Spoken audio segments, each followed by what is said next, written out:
Imagine Pink Floyd, the iconic band that redefined rock music, completely abandoning traditional instruments for an album. Sounds crazy, right? But that's exactly what they almost did in 1975 with their mysterious Household Objects project. This isn't just a footnote in music history, it's a fascinating glimpse into the band's experimental spirit and the pressures of following up a masterpiece like The Dark Side of the Moon. Pink Floyd's 1970s albums are legendary, pushing the boundaries of what rock music could be. Yet, even before their mainstream success, they flirted with the avant-garde. Household Objects was their most radical idea, an album created entirely from everyday items. Beer bottles, saws, crumpled newspapers, rubber bands, anything that could produce an interesting sound, no matter how unconventional. But here's where it gets controversial. Was this a brilliant artistic statement or a misguided detour?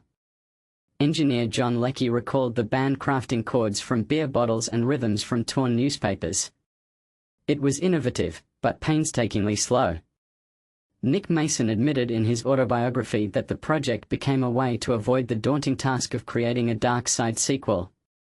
The initial experiments began in 1971, before metal, but were shelved for a more conventional approach.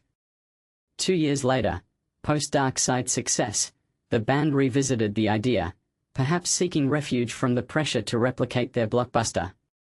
Alan Parsons, the engineer behind Dark Side, oversaw these sessions, which involve everything from scraping broomsticks to stretching rubber bands for bass lines. And this is the part most people miss. Despite the project's eventual abandonment, its influence lingered. The haunting opening of Wish You Were Here's Shine on You Crazy Diamond features wine glasses played like a keyboard, a direct remnant of Household Objects.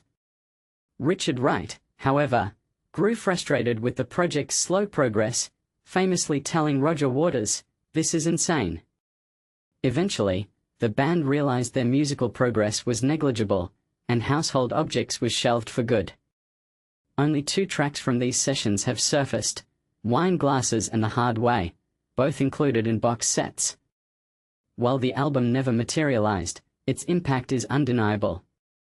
It reignited Pink Floyd's creativity, paving the way for the emotionally raw and sonically dense Wish You Were Here. Roger Waters later reflected that Household Objects was a product of exhaustion and boredom after Dark Side's success. But was it a failure, or a necessary step in their evolution? What do you think? Was Household Objects a missed opportunity or a wise abandonment? Would you have wanted to hear a full album of Pink Floyd experimenting with everyday objects? Let us know in the comments.